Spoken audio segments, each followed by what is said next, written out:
Hello, this is Dr. Scott MacLean, and today we're going to be talking about the digital workflow with relationship to dental implants. So we'll be specifically talking about intraoral scanning using the Medit i700. This is a fabulous new tool that has just been upgraded, and we'll spend some time talking about this and really looking into why this is a special tool. We'll also spend some time talking about Sprintray printing, and this is my Pro 95 that I have, and we'll talk to you also about other items that I've recently purchased, which is the Pro Wash and Dry, and also the Pro Cure 2, and talk how these will work to create templates and to get us into the correct spot when we're doing dental implants. We'll talk about a little bit about materials, and we'll see all the new materials that are online, and you can see that we have splint materials, surgical guide materials, and of course then the new printer that's coming out, the Pro S Dental 3D printer. And why I'd want to buy this one, because you can see that this type of printer is revolutionary. It's going super fast, super accurate, and we'll just show you a little bit about how this is being used to create exact position for dental implants. So we'll be focusing on the Medit i700, which is also called the Cavo i700, and then the Pro 95. This is the one I have in my own office. So I'll show you what I'm doing. So I have 3 scanners in my office, and I like the ones that don't have subscriptions and that the software is going to be upgraded on the laptop. And this is something I would recommend that you would be purchasing, is having some type of laptop. Because all the scanners are very accurate, and it's about speed and accuracy. Accuracy comes first, and this is always a key. So a lot of these scanners have that, but the carts I think are going to be on their way out because of the upgrade. So looking at this Medit i700, it really is my favorite scanner that I'm using at this current moment. You can see that this is going to be used to generate STL and PLY files. So you may say, well, what the heck is that? Well, we'll show you. What you're going to do is take a number of images, thousands of them, and stitch them together, and it makes a model that's going to be shown like this on the screen. And this 3D model is going to be used to do implants, to do biplanes, to do crowns, to do all kinds of different things. What's unique about this as well is you have this screen that allows you to feel like you're at the airport, kind of, that you're sending and seeing things come and go. So it allows you to keep track of where your files are, which is very, very, very cool. So why another CBCT and intraoral scanner? It's not just a replacement now. It's a tool that's used to start to create the models so that when we're doing dental implants, we can pre-plan and have this full color scan, which is called a PLY file. And you can use this verification tool that's in the scanner to go from pink to blue and to really have this accurate when you're doing the scan. So our goal is to have the dental assistant be doing a lot of the scanning for us. And when we come in, we will do the final scans and do the components of this work that is going to really make a big difference for having accuracy. So here she's doing the initial type of scan, which is going to be like an initial impression. And the more this turns blue, the more accurate this is. So the pink needs to be kind of wiped out. And so she's going back and forth, and you can see that she's creating this scan using multiple images. So our goal is to start somewhere in this digital journey, and by far you have to start with having the intraoral camera, and this is about making little interlocking triangles. So having an intraoral scanner is going to be your key to where you start the digital workflow. You may say, well, why would I do that? Because we want to make these small files that are going to be little triangles that will create an image, and the image is going to be used to fabricate templates, to make temp shells, to make temporaries, to make all the different things that we need. So we want to have this smooth, so we want to make this as many small triangles as possible rather than big triangles, because big triangles are bumpy, small triangles are smooth. So what you're envisioning here is a triangular mesh, and this is a PLY file, which is color, and the STL files are actually black and white or just a single color. And what you'll notice if you come in close is that there's small triangles that are making up this mesh design. If we come in close, this is what makes the curve and the shapes of the teeth are very small triangles. And so this is the key to doing scanning. And you can take these triangles and erase them, modify them, change them, and so this is what the world is now doing instead of alginate. So looking at the Medit i700, it's won a number of awards, and the red dot award is certainly something that you should really take notice of, and also this best in class. So it's really doing a great job. So what do we do with an STL file and a PLY file? We're going to acquire, plan, and produce them. So we collect them, modify them, stitch them, design them. Then we plan with it so we can mill, print, share, and store. And then these files can be utilized. For instance, on this file that's showing in front of us, we're able to erase the tooth where we're going to do the dental implant.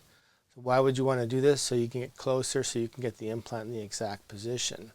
So you look at all these features, and the number one feature you have to think about always is high accuracy. We want to have high accuracy so that we'll end up having a product that's going to deliver extreme accuracy so that we get really great precision.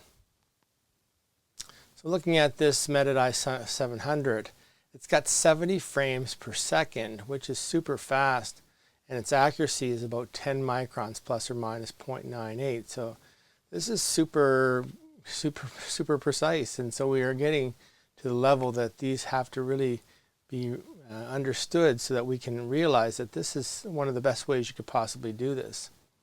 So let's have a look at the scanner. It's an i700 intraoral scan, and we're going to be doing some implants on a lady. What you would do is start the scan, and this scanner has a number of features like a detachable cord. It's got small buttons that are easy to use, so on and off buttons, and also rotational buttons on the back. And so it has a number of features that start to make this a very good tool for doing implant dentistry. So our goal is to get a scan so we can make a template, and so we'll work on getting this with a number of images that we're working on. So the scanner itself is super fast. It's twice the speed of its predecessor, the i500. It's a feather light. It's got this UV LED light on the side, so it's cleaning itself inside all the time, and this 180 degree reversible tip. So this is the type of features that I really am, these are the type of features that I'm looking for, and it's kind of cool when you start to see the advancements. So looking at the differences between a USB and a cart, we have to kind of focus on that, well, what are you going to be using to do the computing? You have to buy a computer when you have a USB style scanner, and this is one of the downfalls of it, but you can keep buying brand new computers rather than buying really expensive carts. And I think that that's one of the issues that I'm running into, is that I pay subscription fees for one of my scanners or two of them, and I'm not getting updates on my scan as reliability, and now my scanner is outdated after 4 or 5 years, and so I'm being told that I need to update. Well, you can update the camera and not really update the computer, so there's some savings and costs quite a bit less. So no powder, color versus black and white. You don't want something black and white. So this is a portable scanner. One of the other features I like about it is that it has this capability that when you turn it on, it's on for the day, because it's connected to a laptop, and as you move the laptop, you don't have to power it down and power it on. This is a feature that is really important to a clinic that has multiple operatories. So the iOS digital workflow can be shared in a number of things. We're looking at the surgical implant workflow today, and this is going to be our main focus. But if you're an orthodontist, or if you're a dental hygienist or periodontist, there's different workflows that you would use for the scanner. So are they accurate? Absolutely. These are very accurate, and if we're going from analog to digital, you're improving your accuracy because you're having less bubbles, less expansion, less wax up, less measuring of the water, hot and cold, freezing. So we have to think about how fast they're going to be traveling too. We can scan someone and send it within 3,000 kilometers away. So this can go you can go as far as you want, but it's going to be in 10 minutes. So this is the beauty of it. Our goal in tonight's project is going to be to scan and then to make a template, and have this template is going to be a STL or PLY file, and then these can be printed. These are consumable files. My next go-to is going to be to print a guided implant temp shell or temporary, which will also be coming very soon for me, and this is going to be an STL file that I would put on the patient at the time of surgery to create something that's going to look really beautiful for healing. So we want to make sure we don't get this poor placement on the left. We rather want to see this quality of care on the right, which is going to be having the template designed so that you're able to put the implants into the correct depth and angulation utilizing this little template that's printed on the Sprintray printer.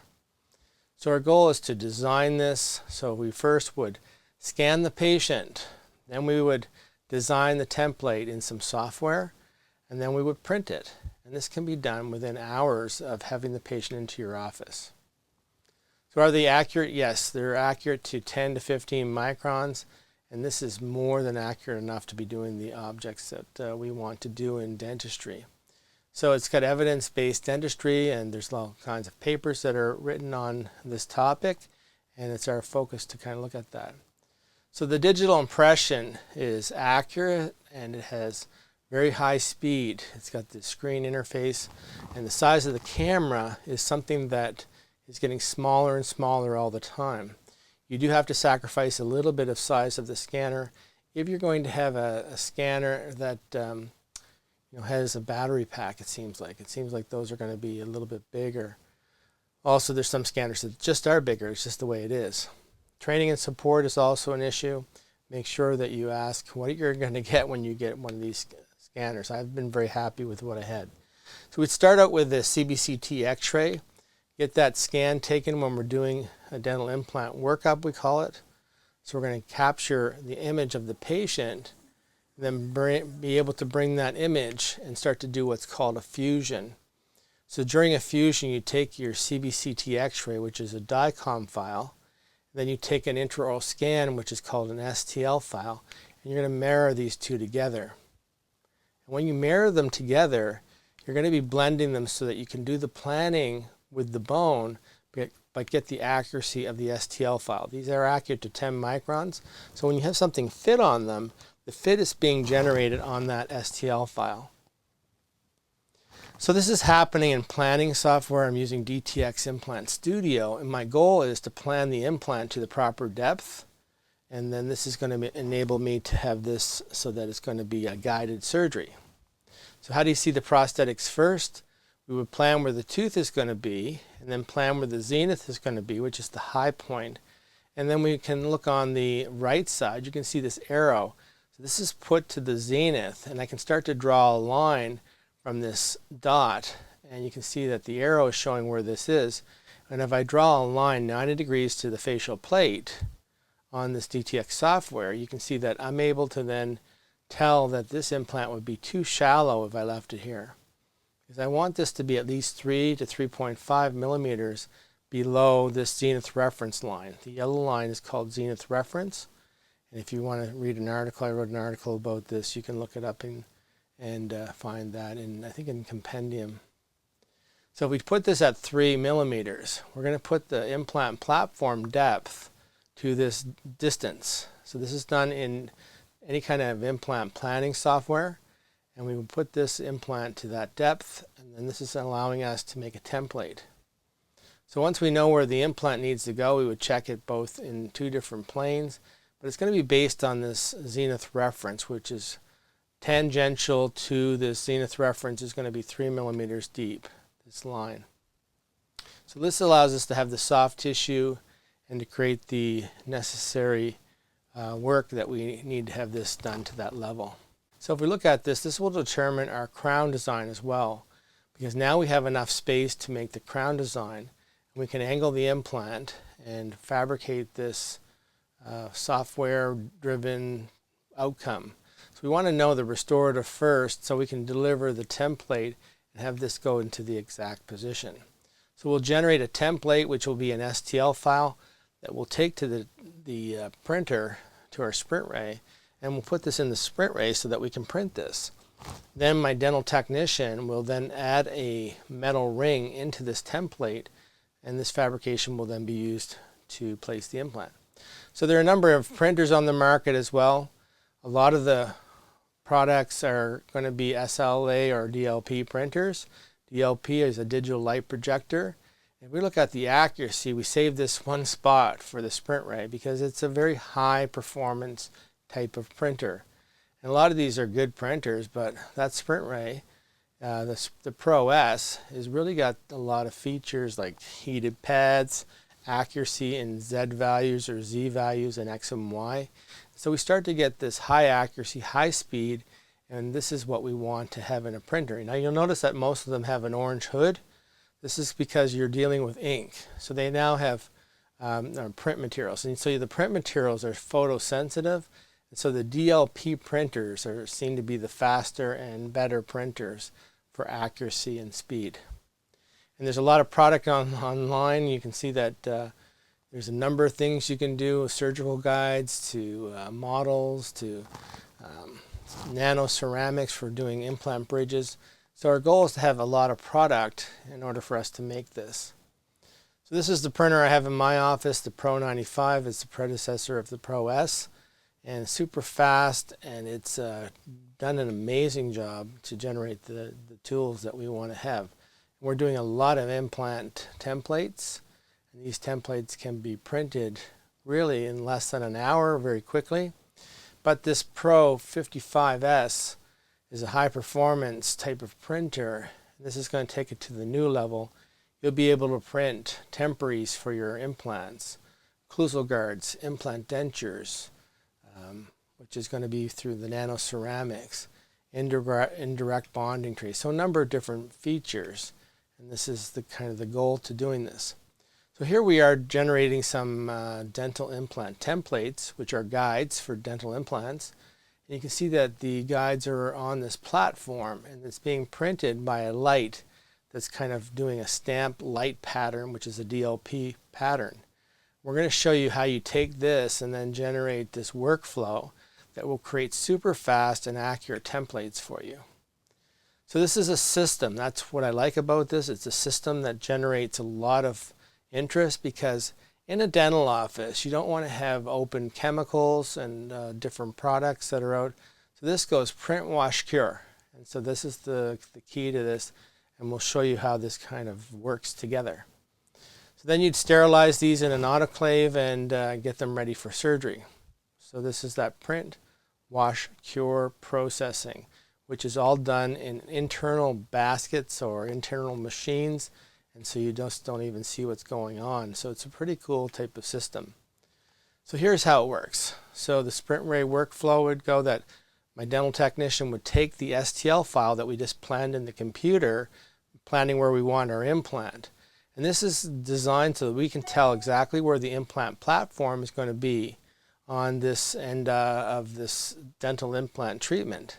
So we carry this to the mouth and put it in the mouth and generate what we need. So our goal is to have this be something that we're going to tip here a little bit, and you can tip them and put more on the platform, but you'll make this scaffolding, and this is what holds it as you're printing it. These legs are printed so it'll hold it off of the platform and allow you to get this into the right area. So here's the Pro S, which I do not have. I would like to have this, but here's the one we have, the Pro 95. And what they recommend is you're going to stir this resin a little bit, get it moving, get it all flowing so that you can come in and do your print job. So the print job has been put into the computer of the printer itself. After 41 minutes, we get a print job. You can see that here it is. So here is my dental technician taking it off. Now it's still a little bit moist and damp, so we need to cure it in order to make this be a product that's going to be nice and pure and fitting really well. So he'll put it into the Pro Wash Dry. Let's have a look inside of this before we put the chemicals. And this is at one of the shows when someone was showing me that there's two reservoirs. One has super clean alcohol, isopropyl alcohol, and the other one is then the one that's washing a little bit more. So it goes through cycles and using very kind of clean and then cleaning up this template so that there's not the residue on it. So there's a big propeller inside that pushes the material into this template, and this is going to make it so that you get a really clean and precise fitting prosthesis. So this is going to be the template, so the isopropyl alcohol wash is put on. And it's not going to take very long. It takes very little time, and it goes from one side to the other of this reservoir to keep it clean and to keep it so that it's going to be quick. There's 12 minutes remaining here, and so my technician is just so amazed at how fast this goes. He says it sounds like it's taking off a little bit because of that propeller, and you can see that once it's washed, it's ready to go into the next workflow period. So we can take this along the route, and you can see that there's the washed and dried unit. And now we're going to want to cure this a little bit more, so we're going to take it and prepare it for the curing unit. So he's going to remove this from the platform and then take this to the ProCure 2. And so he'll snip it and get some of these legs off of it, which are the scaffolding. So he has some refinement tools to clip it and to clean it and to get it ready to go into the ProCure. So he's snapping these little components off, and eventually he will take a little grinder and make sure that they're all nice and smooth, and then he'll put a sleeve inside of this too. So he'll cement the sleeve. So he'll take the sleeve and snap it into position. And you can see that as this gets into position, that it's going to be in a spot that is going to be exactly where the implant's going to go in the future. So this is what determines how deep the implant is, and what position it is, and what the angle is. So then he'll put it in the ProCure 2, and he'll allow this to go through a curing cycle, and it's going to be less than 2.5 minutes. And our last curing unit used to take about an hour. So this is a tremendous speed improvement in this post-processing type of after print and what you do. So this is going to take about 2 minutes and 28 seconds left, and then this will be ready for us to start to finish it off, and then he can take it out of here and allow us to have that really great product that we're going to use to place the implant. So when you take this to the mouth, it's going to be put into position, and this is going to control how deep the implant is, what angle the implant is, and what position it is. So it keeps it away from teeth, keeps it away from sinuses, keeps it away from nerves, and allows you to know kind of that you've seen where this implant's going to go. So this patient had an extraction, and now we're going to place the implant. So we'll go in with a 2mm twist drill, and then this template guide is going to allow us to fit it into the template and allow us to have the exact position where this implant's going to go.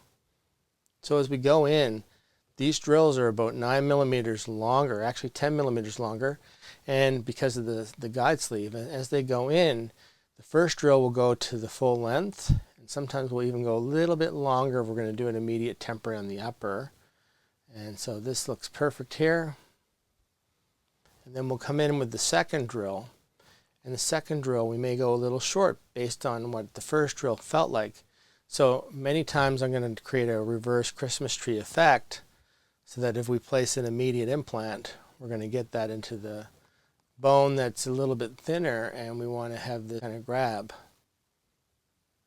So allowing us to do this, we can see that the next drill, and we're going to go only a little bit in, and this allows us to make the osteotomy a little bit more firm when we go to place the implant. So now it's just as simple as turning your RPMs down and the torque down a little bit. So we want this to be torqued at about 45 newtons, and we'll position this implant so that we can have this in the ideal spot. So here we go. We put it in, and the osteotomy's been prepared, and then we'll go at a slow RPM to place the implant and get this implant into the exact position. So it's pretty straightforward and allows you to be very successful at avoiding other structures, avoiding nerves, which there's not a big nerve here obviously, but if you're on the lower, and then of course avoiding other roots. This is one of the key spots that you have to be careful. And then we can tighten it down, and we'll take the template off and check it, and then your implant surgery basically is going to be done.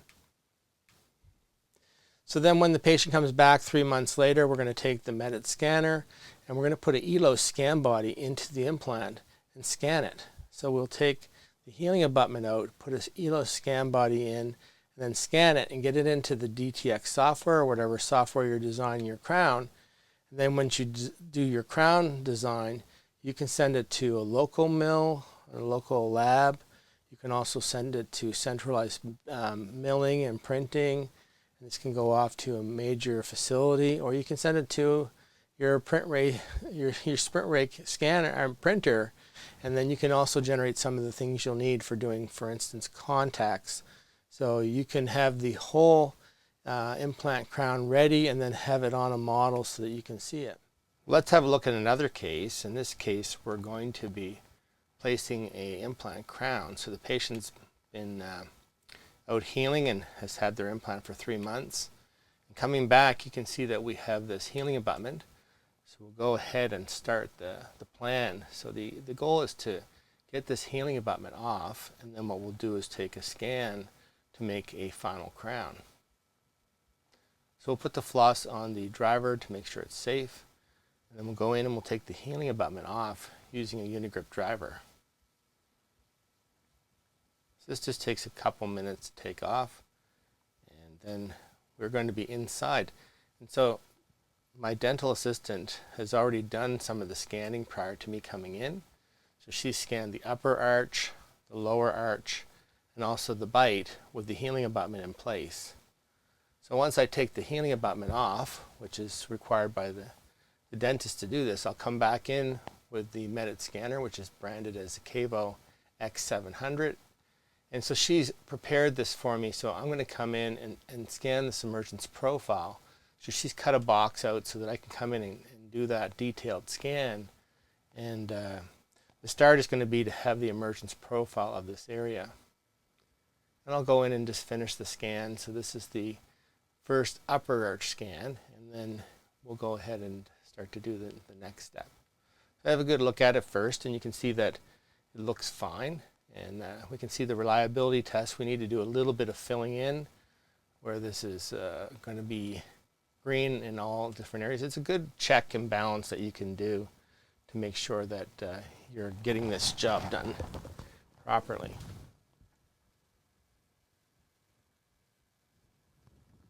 We go back over and I start to scan the emergence profile, and you'll notice that the soft tissues are now being captured. And I'll capture the interproximal area. This is a critical area to have when you're doing contacts. So we want to have the emergence profile and then the interproximal contacts of the two adjacent teeth. It's the most important aspect of this impression.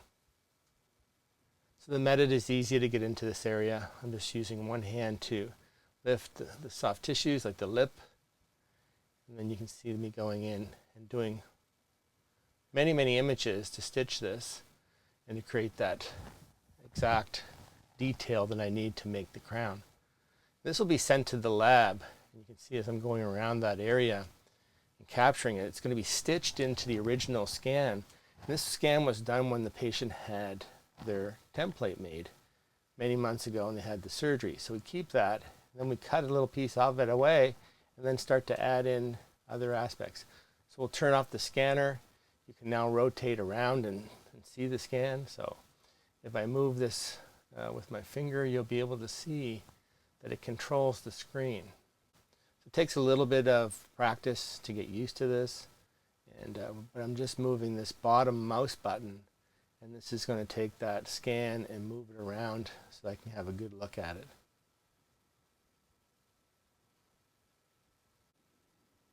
So we'll put the ELO scan body on, and we can position this. I usually try to do this so that the flat surface is on the outside. And you'll see that when we put this into position, and I'm able to tighten it down. And then this will act like the, this is an impression coping, a digital. And so it's going to act to position this implant hex to the adjacent teeth. So we get a real good look at where this should be. And you can see that the flat surface is then going to be captured by the scanner.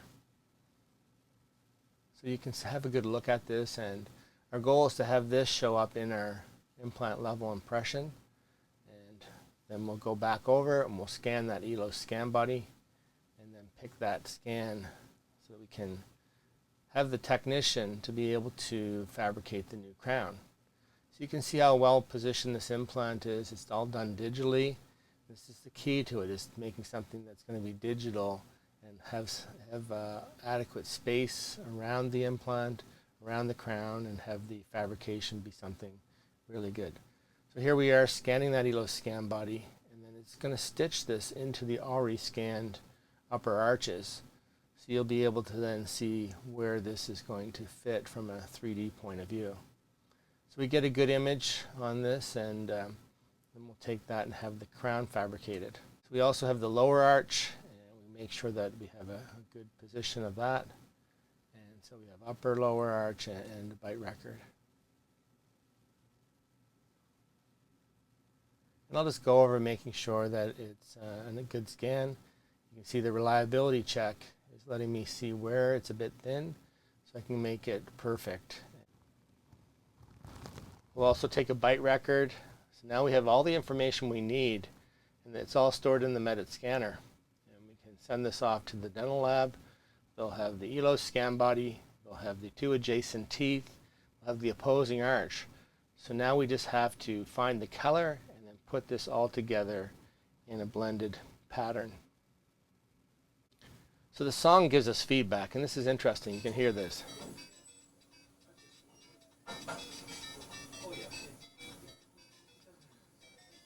So the song is telling me that I'm on active scans and stitching together. If it goes low, then we know that the scan is not working properly.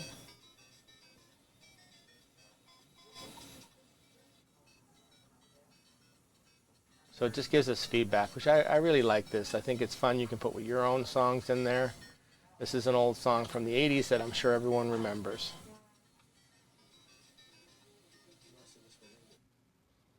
So when we get the crown back three weeks later, we're going to seat the crown and ask the patient a few questions, making sure it's going to fit. It's a bit tight here, so we're going to take it to the model, and we'll use the printed model. Does that feel tight? I feel a little pressure. So we only want to adjust the interproximal contact on the one that the patient's really feeling. So we'll mark with the Artifoil. This is a 12 micron articulation paper. And then I'll be able to take this and we can put it on the model. You can use your printed model from your Sprintray in order to fabricate a model and do your contacts on this. This is what I really like the printed model for. As you can see, there's the contact. This is exactly where I'm going to adjust the case. So we'd use an 8850 KR diamond, then polish this with shofu disc, and then we can try this back in the patient's mouth to make sure that the pressure is off that area.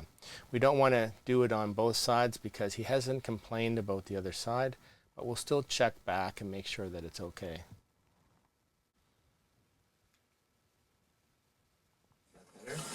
Yeah, I don't feel pressure now. So we'll finger tighten this, and then it's all good for the patient, and you can see that this is going to be rectified.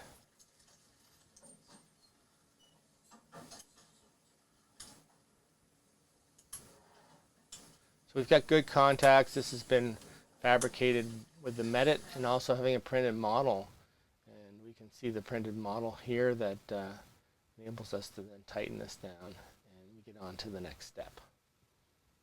So tighten it to 35 newtons, hold for 3 to 5 seconds, Teflon, resin, and then the patient is good to go.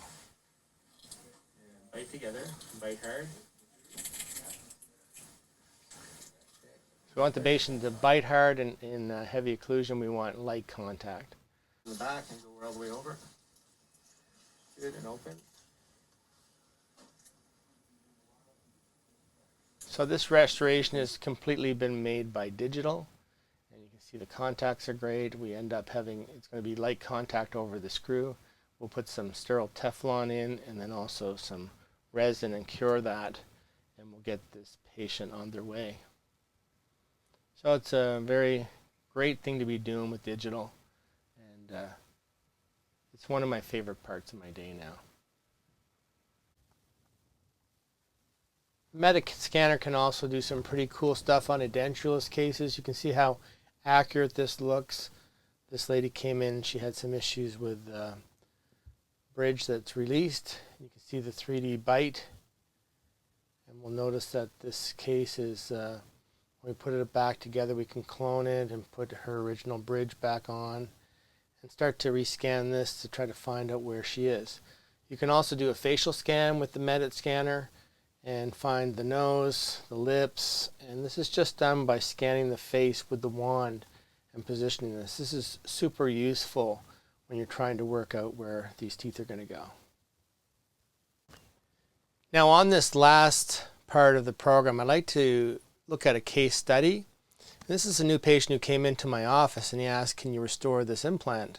Looking at the implant, I could see that we had a little bit of an issue because I could see that the cover screw was at the surface of the tissue, and this is always a problem because this means you don't have that space to do your restorative.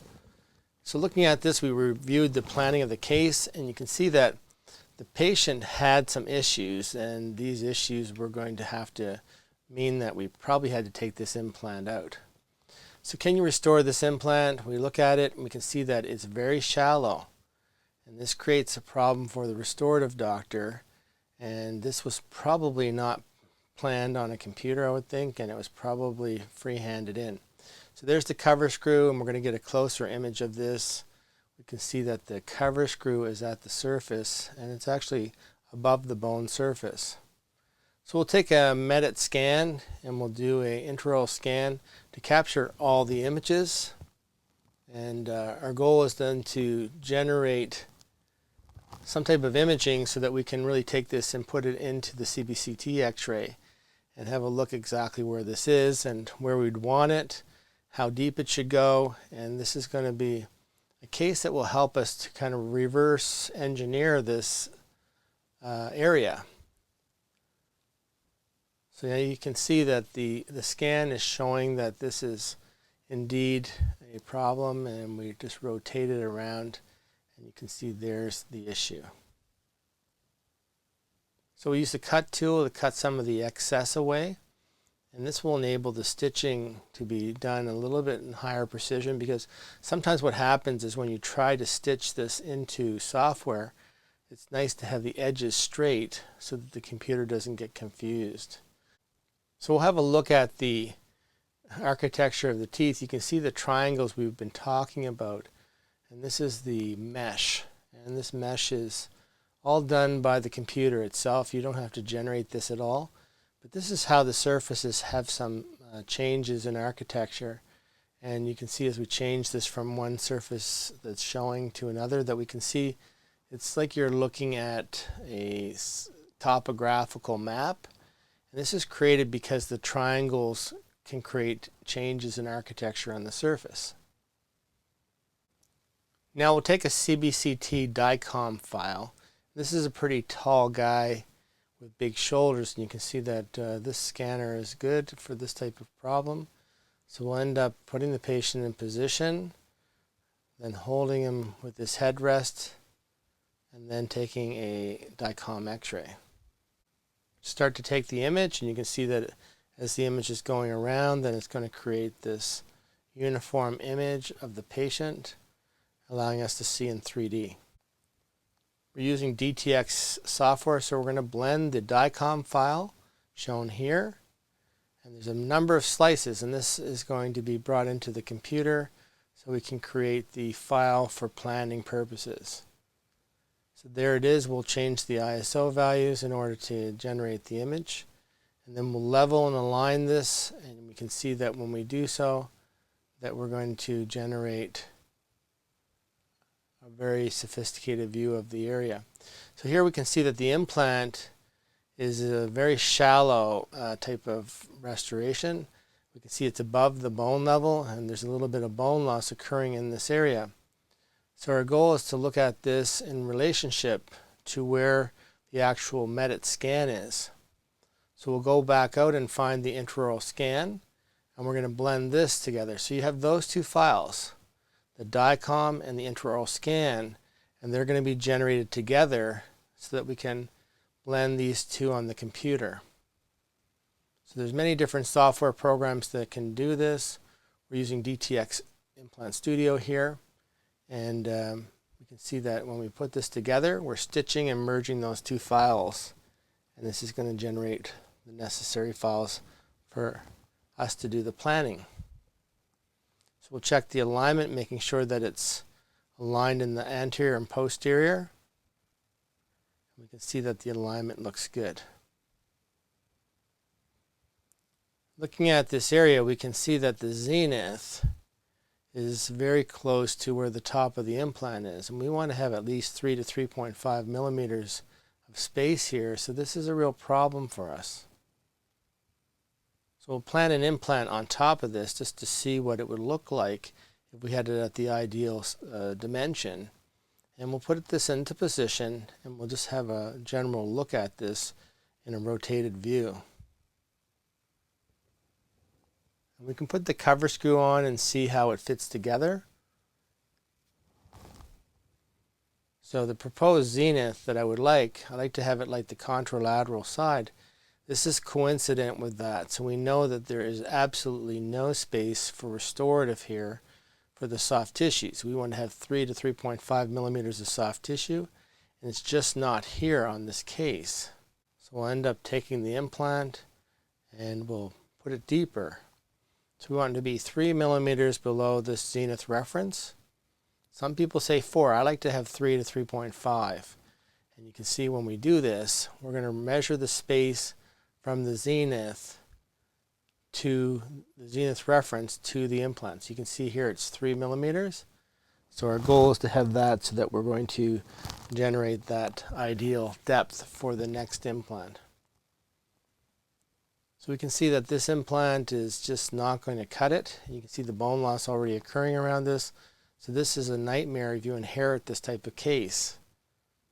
So we want this case to be ideal. So we'll go in and we'll choose an abutment.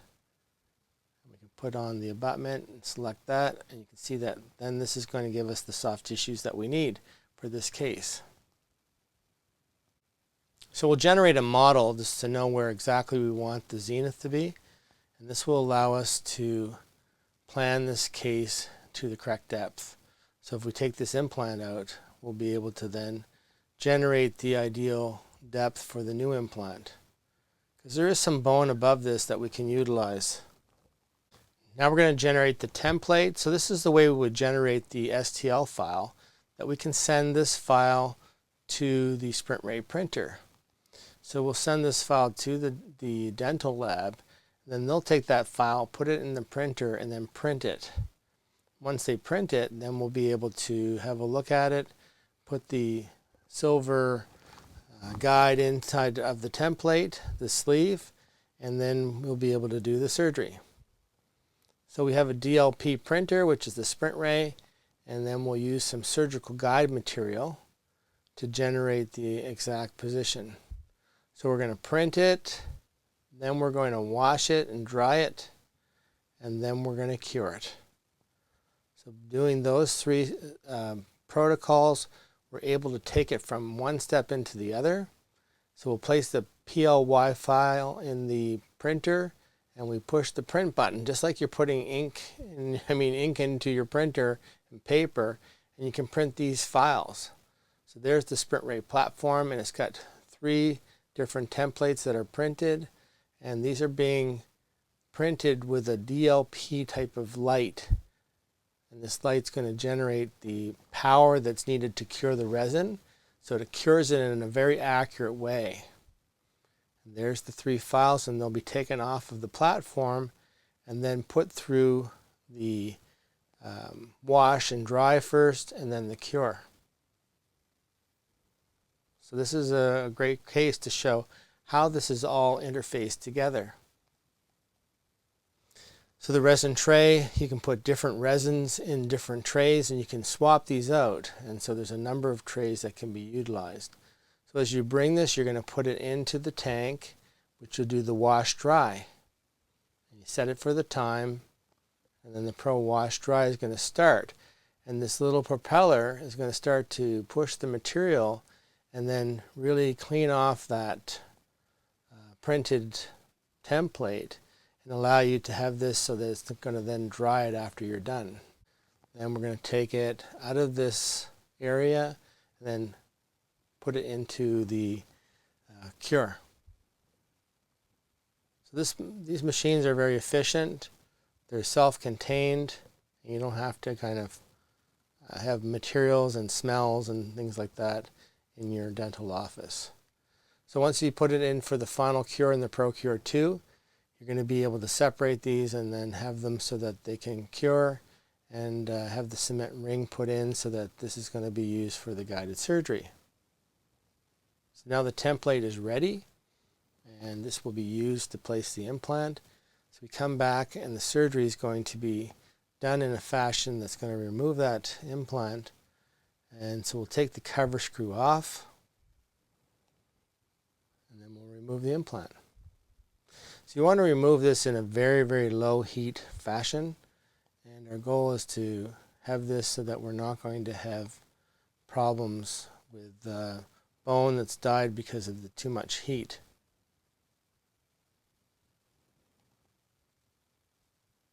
So there's the cover screw, and we can see that we'll check the fit of the template.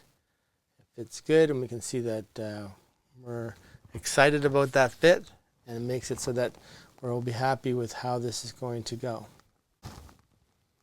So a flap is then raised, and then this is cleaned up, and you can see the crestal bone loss that's occurring around the top of the implant. So it's not wise to try to restore this when it's in this position.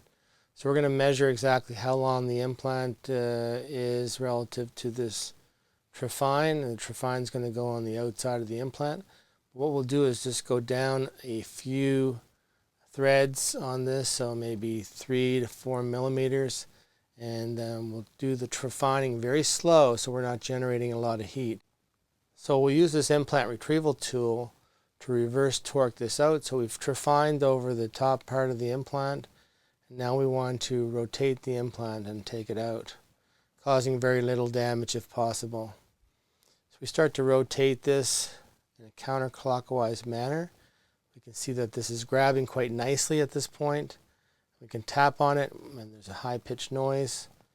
And we'll take the torque wrench and start to remove this implant.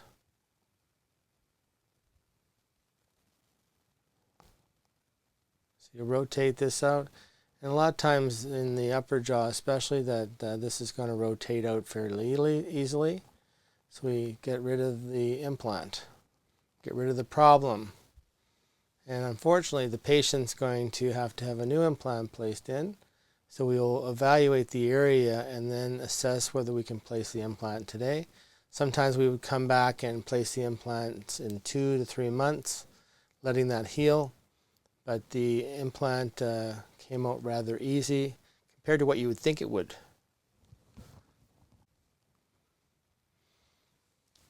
So there's the osteotomy. So we'll now take the template that we've printed on our Sprintray, and we'll put the guide in. You can see that when we put this together, that we're able to place this in, so it's going to guide that drill. And we're going to stay on the trajectory that the implant is, because we're not going to run too close to the adjacent root, and this will just keep it so that it's going to be easier to place this implant and for this to be done the same day. I have up my Instagram account for Global Dental Mentorship. Please stop by and give us a follow. Also on Dr. Scott MacLean. Give me a follow there, and this would be great. So now we'll go back in, and we will kind of take the first drill, and that drill is going to be enabling us to go to the correct depth. So this is all pre-marked, so we can watch as this goes in. This is 10 millimeters longer and enables us to get into a position that's going to be ideal for placement. So the guided drill kit is oriented so that you would take 1, 2, and 3 drill guides, and this will enable you to get your implant into the ideal position. And the drills are oriented as well to match this, so the next drill up is a little bit bigger, and it fits into the drill guide to make it exact with the position of that template, which has been made by my Sprintray. And we'll go in and position this into that guide. There it is. So we get in here, and we'll also drill down to the same depth as the first. We can get this into position, and then we'll take the third drill and we'll do a little bit of preparation as well.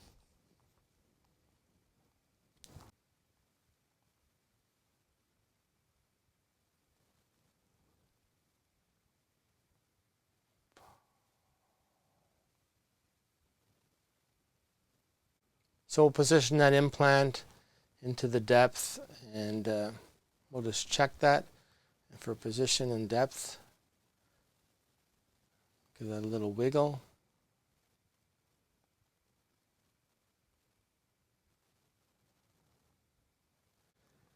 So we're going to place an on-one tissue level abutment on this case, and then we'll let this heal, and then the patient will come back and have the final restoration done in 2 months.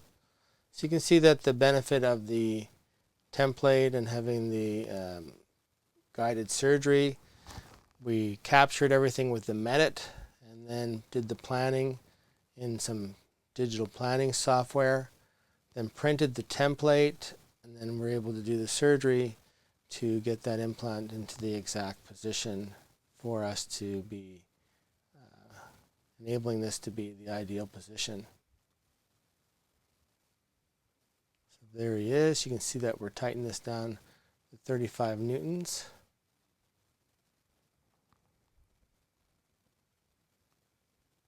And there's the position. So this is going to be a tissue level abutment for a pickup, and we will come back in 2 months and we'll be able to get that implant restored, enabling us to be in the ideal location. So there it is.